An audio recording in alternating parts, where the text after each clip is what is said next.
이호선 씨가 쓴 가족이라는 착각이라는 책이 있습니다. 이 책에는 이런 글이 있습니다. 한때는 누구보다 가까운 사이였는데 어느새 원망과 불편함만 쌓인다. 관계를 시작할 때는 상대방을 향한 사랑과 믿음을 바탕으로 결혼하여 자녀를 남부럽지 않게 키우겠다 다짐했을 것이다. 자녀 역시 세상에서 우리 엄마 아빠가 최고라고 생각했던 시절이 있을 것이다. 그런데 언제부터 남보다 못한 사이가 되었을까? 이렇게 묻고 있습니다. 근데 늘 그 갈등은 가족끼리인데 뭐 어때? 라고 하는 거리감 없는 관계에서 발생한다는 것입니다. 그러면서 가족에게는 그리울 만큼의 거리가 필요하다는 제안을 하고 있습니다. 이 말은 달리 말씀드리면 가족 구성원들 한 명 한 명의 인격을 독립적으로 존중하고 인정해 주라는 의미를 이 안에 담고 있는 것입니다. 그래야 더 사랑할 수 있고 함께 행복을 빚어갈 수 있다고 말합니다. 하나님은 우리를 만드신 창조주 하나님이십니다. 그래서 늘 우리와 함께 계시지만 그러나 우리의 삶을 하나님은 늘 우리 선택을 존중해 주시고 인정해 주십니다. 우리가 어떤 선택을 할 때 이거 아니야 하면서 우리의 선택을 뿌리치시는 것이 아니라 그걸 막으시는 것이 아니라 늘 우리의 선택을 존중해 주시고 인정해 주십니다. 때론 그 결과 때문에 하나님이 안 계신 것처럼 느껴질 때도 있습니다. 하나님이 멀리 계신다고 느껴질 때도 있습니다. 그러나 우리가 수많은 죄 가운데 있다 할지라도 아니 우리가 믿음으로 충만할 때에도 우리 하나님은 언제나 변함없는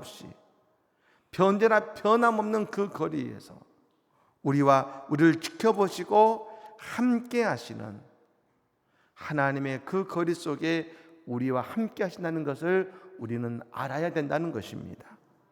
오늘도 변함없이 우리와 함께 하시는 그 하나님의 사랑을 듣고 보고 느끼고 깨닫는 복된 예배가 다 되시기를 예수님으로 간절히 축복합니다. 오늘 본문은 아브라함이 하나님의 명령을 따라서 이삭을 모리아산에 데리고 가서 번제로 바치려고 했지만 하나님은 오히려 그 일 때문에 아브라함과 이삭과 그 후손들에게 복을 주시는 말씀입니다. 여러분 지금 우리들은 아이를 낳는 일이 많은 사람들이 선택이라고 생각될 때가 있습니다. 왜 아이 낳는 게 선택이지 뭐 부부가 결정하면 되는 것이지 라고 생각합니다. 근데 여러분 아브라함의 시대에 아이를 낳는 것은 너무나 중요한 일이었습니다. 우리가 성경을 보면 아브라함의 아내 사레가 나옵니다. 이 사라는 대단히 순종적인 여인이었습니다. 아브라함이 애굽에 가서 사라에게 내 아내라 하지 말고 내 여동생이라 합시다 라고 이야기했을 때 그래서 그것 때문에 저 애굽의 바로에게 여러분 끌려갔을 때에도 사라는 아무런 대꾸하지 않고 순종했던 여인이었습니다.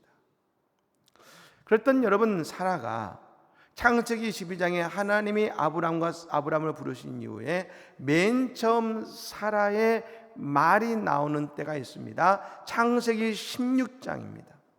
거기에 보면 사라가 맨 처음 하는 말이 이 말입니다. 하나님께서 나에게 아이를 허락하지 않으시니 내 여종을 통해서 자녀를 얻으면 좋겠습니다 라는 말인 것입니다. 즉 사라에게 있어서 아이를 낳는 일은 그녀의 입을 열 만큼 중요한 일이었던 것입니다. 그리고 간절한 마음은 비단 사라뿐만이 아니라 아브라함에게도 마찬가지였을 것입니다. 여러분 오늘 시간 예배하는 성도들 가운데 자녀를 간절히 바라는 가정이 있습니까? 하나님께서 우리에게 자녀를 주실 줄로 믿습니다. 그 하나님께서는 아브라함과 사라에게 이삭이라는 아들을 주신 것입니다. 여러분, 그러니 아브라함이 얼마나 그 아들 이삭을 사랑했겠습니까? 너무나도 사랑했습니다. 그 창세기 22장 여러분 2절의 말씀에 이런 구절이 나옵니다. 여호와께서 이르시되 내 아들 내 사랑하는 독자 이삭을 데리고 모리아 땅으로 가서 내가 내게 일러준 한 산 거기서 그를 번제로 드리라. 내 아들 내 사랑하는 독자 이삭이라고 합니다. 여러분, 하나님이 이삭이라 하지 않고 내 아들 내 사랑하는 독자 이삭이라고 말씀하시는데요, 여러분, 성경에 보면 수많은 사랑의 단어가 나옵니다. 사랑에는 수많은 단어가 나오는데 성경에서 맨 처음 사랑이라는 단어가 바로 이 부분에서 처음 쓰인 것입니다. 내 사랑하는 독자 이삭, 맨 처음 사랑이라는 단어가 여기서 쓰인 것이죠. 이 말씀만 봐도 아브라함이 얼마나 이삭을 사랑했는지 우리는 알 수가 있는 것입니다. 더욱이 여러분 1절에 뭐라고 하냐면 그 이후에 아브라함을 시험하시려고 그를 부르시되 아브라함아 하시니 그가 이르되 내가 여기 있나이다 라고 말씀합니다. 여러분, 하나님께서 아브라함을 부르셨습니다. 그런데 분명한 이유를 말씀하십니다. 아브라함을 시험하려고 부르셨답니다. 여러분, 이 시험을 한마디로 뭐라고 할 수 있냐면 이렇게 얘기할 수 있습니다. 우상 테스트입니다. 우상 테스트. 여러분, 무엇이 우상일까요? 지난 주일 저녁 밤에 오셔서 간증해 주셨던 조일원 집사님 계시죠? 정말 많은 분들이 오셨고 큰 은혜 받았습니다만, 이분이 30년 넘게 믿었던 종교가 있습니다. 일본의 불교인 남묘호렌 개교라고 하는 여러분 종교입니다. 여러분, 그런 우상을 섬기는 것만을 말하는 게 아닙니다. 우상의 본질적 뜻이 있습니다. 그것은 내 마음에 하나님보다 더 사랑하는 것은 모두 다 우리의 우상이라고 할 수 있는 것입니다.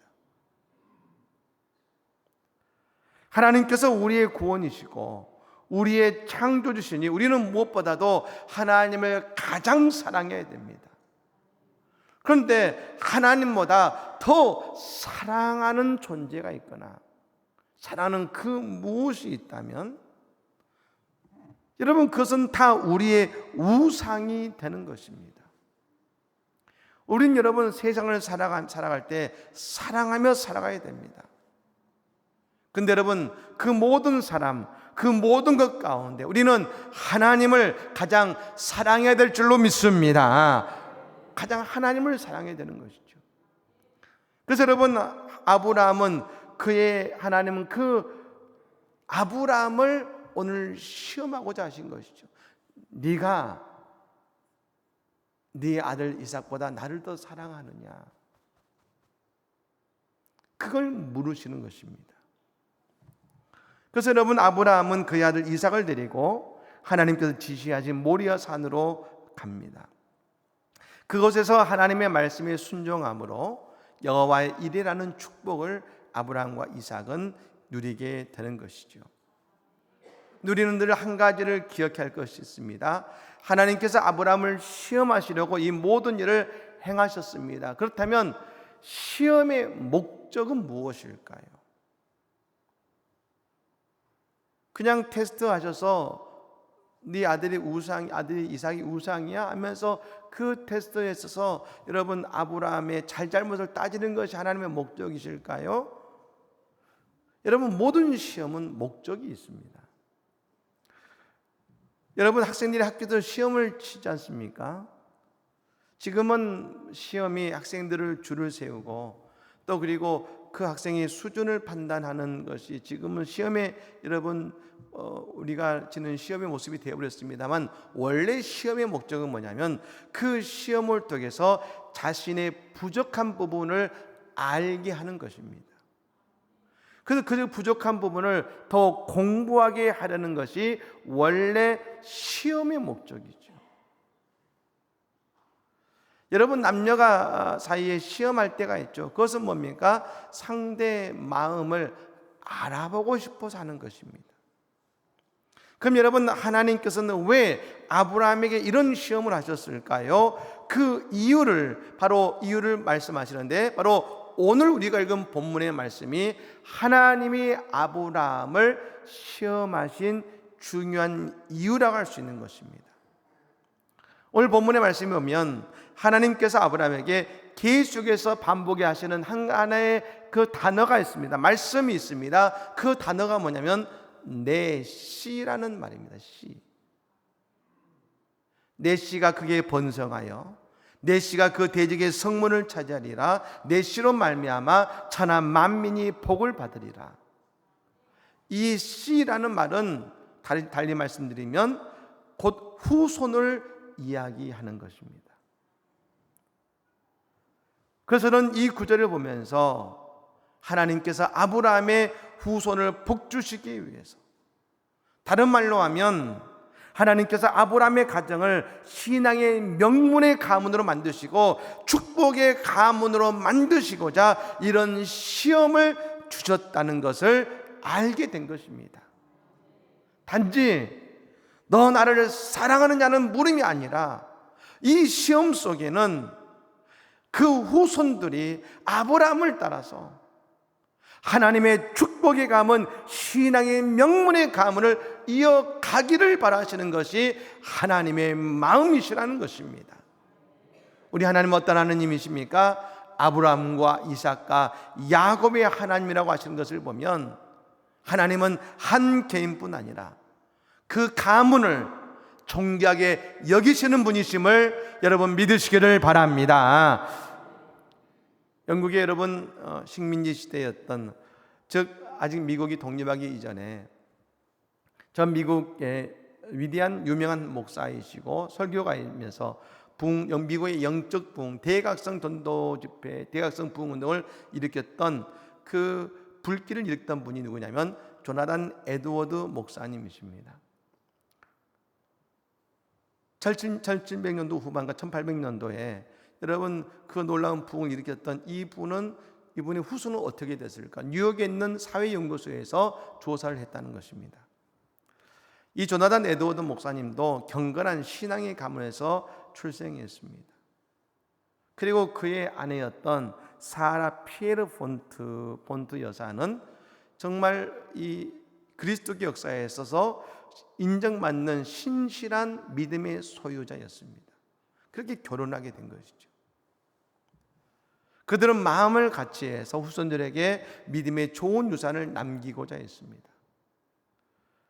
그래서 그 후손들, 특별히 남자 후손들을 보았더니 300명의 성직자, 120명의 대학 교수, 110명의 변호사, 60명이 넘는 의사, 60명이 넘는 조술가, 30명의 판사, 14명의 대학 총장, 미국 산업계의 수많은 인물들과 3명의 미국 상원 의원과 1명의 미국 부통령이 배출된 것입니다. 여러분, 남자들만입니다. 즉 미국의 근현대사의 그 중요한 역할을 이 조나단 에드워드 목사님의 후손들이 그 미국을 움직였다고 해도 과언할 정도로 누구나 할 것 없이 사회의 긍정적이고 생산적인 일에 기여한 것입니다. 그렇습니다. 하나님께서는 아브라함에게 아들 이삭을 주셨습니다. 그리고 그 이삭을 통해서, 그리고 그 아들 야곱을 통해서 하나님의 명문의 가문을 이어가기를 바라고 계신 것입니다. 이것이 하나님을 섬기는 자의 축복이라고 할 수 있는 것입니다. 여러분, 우리 모두가 다 아브라함의 복을 받기를 간절히 축복합니다. 여러분, 그러니 결혼은 선택이 아닙니다. 필수입니다.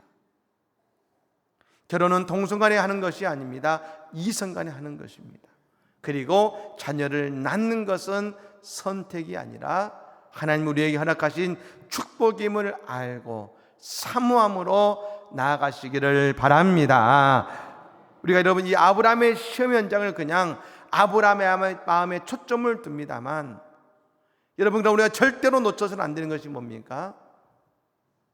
이 모든 것을 다 보고 들은 한 사람이 그 자리에 있었습니다. 그가 바로 이삭이죠. 그의 아들 이삭입니다.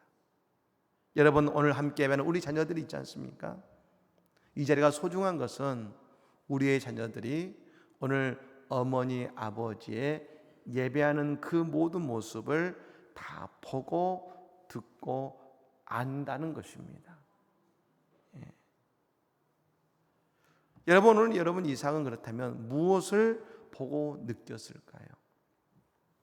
먼저 여러분 이삭은요, 아버지 아브라함이 하나님의 말씀에 무조건 순종하며 하나님 제일주의로 산다는 것을 그는 보게 됐다는 것이죠.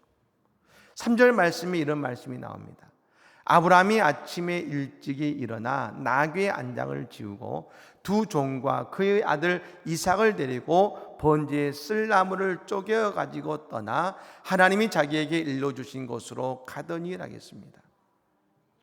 아브라함은 하나님의 말씀을 듣고서 아침에 일찍 일어나 모리아 산을 향해 갑니다. 여러분, 아브라함은 하나님께 앞에서 먼저 왜? 라고 하는 질문을 하지 않았습니다. 우리 같으면 뭐라고 할까요? 하나님, 왜 그래야 됩니까? 라고 하나님께 질문했을 겁니다. 그러나 아브라함은 먼저 왜라고 하지 않았습니다. 그 무엇이 이치적으로 맞는지 따지지 않았습니다. 그저 그 말씀에 먼저 순종했습니다. 이삭이 아버지와 단둘이 모리아산으로 올라갈 때 양이 보이지 않습니다. 그래서 이삭이 아버지께 묻습니다. 아버지, 불과 나무는 여기 있는데 번제에 쓸 어린 양은 어디에 있습니까? 라고 물었을 때 아브라함이 이렇게 대답했습니다. 8절 말씀이죠. 아브라함이 이르되 내 아들아, 번제할 어린 양은 하나님이 자기를 위하여 친히 준비하시라고 두 사람이 함께 나아가서라 했습니다. 한번 따라 볼까요? 하나님이 자기를 위하여 친히 준비하시리라. 할렐루야. 이삭이 본 아버지 아브라함은요, 하나님의 말씀에 순종하는 모습을 봅니다. 이삭은 아버지 아브라함을 통해 그가 인생을 살아가면서 무엇이 우선인지를 분명히 보고 알게 된 것입니다.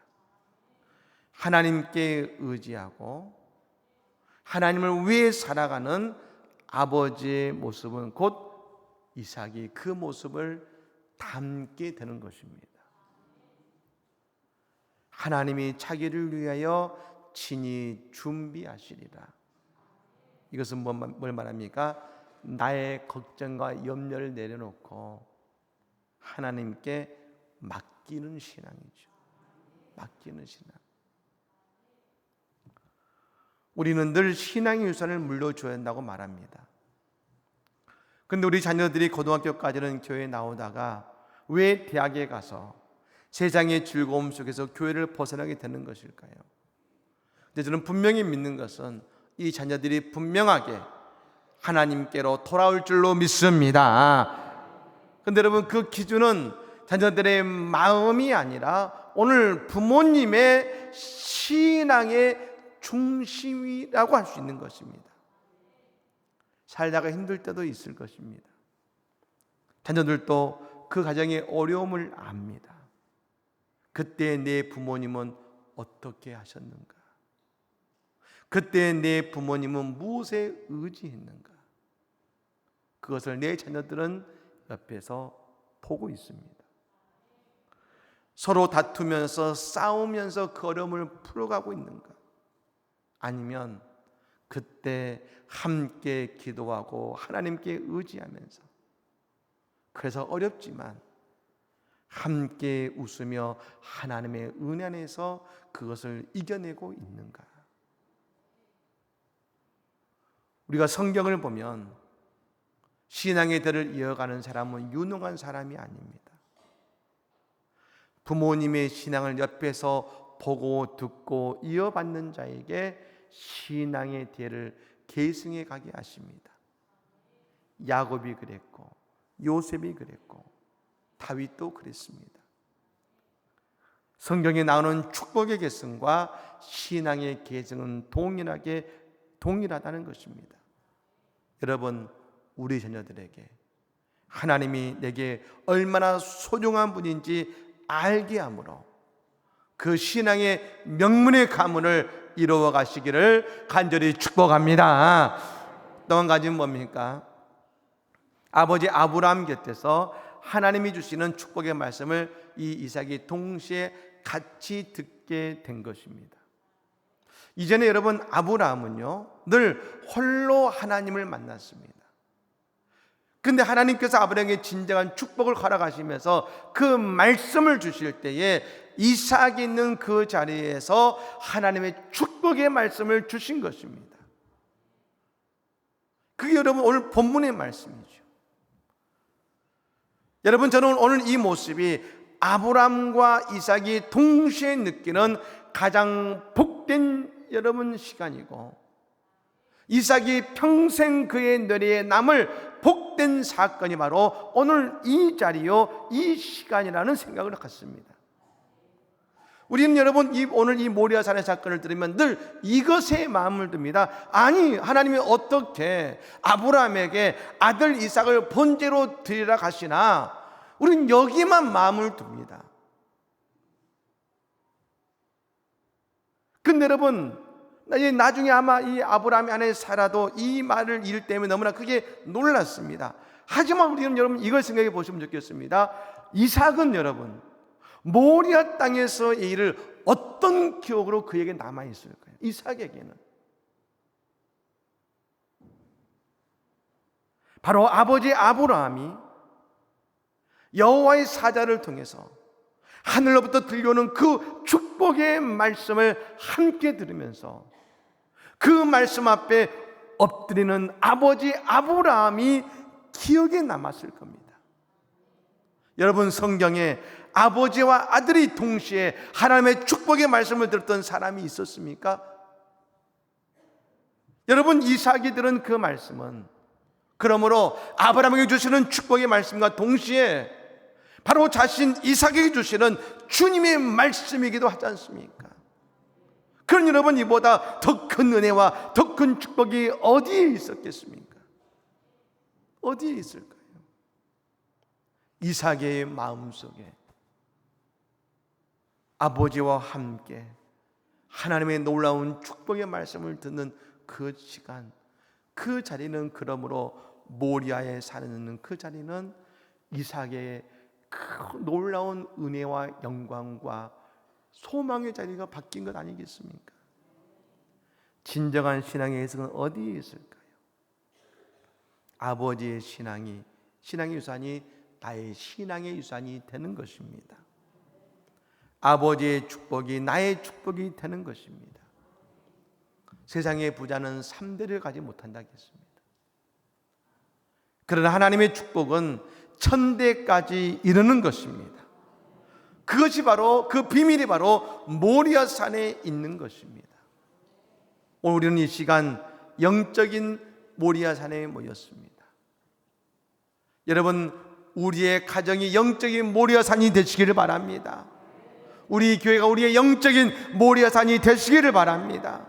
그래서 우리의 가문이 말입니다, 주님이 허락하시는 복되고 축복된 신앙의 명문의 가문을 이루어 가시기를 바랍니다. 여러분, 오늘 내 자녀에게 무엇을 주기를 원하십니까?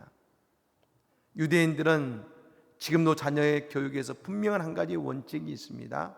물고기를 주는 것이 아니라 물고기를 잡는 기술을 가르쳐 줍니다. 자녀에게 물질이 아니라 주님의 축복을 계승해 가는 것, 그 진정한 은혜요 기쁨이 되는 것 아니겠습니까? 나 혼자 잘 믿어 신앙의 명문의 가문을 이루어가는 것이 아닙니다. 온 가족이 함께 주님의 사랑 안에 거하고 말씀 안에 거할 때에 우리의 가정은 신앙의 명문의 가문을 이루어가는 것입니다.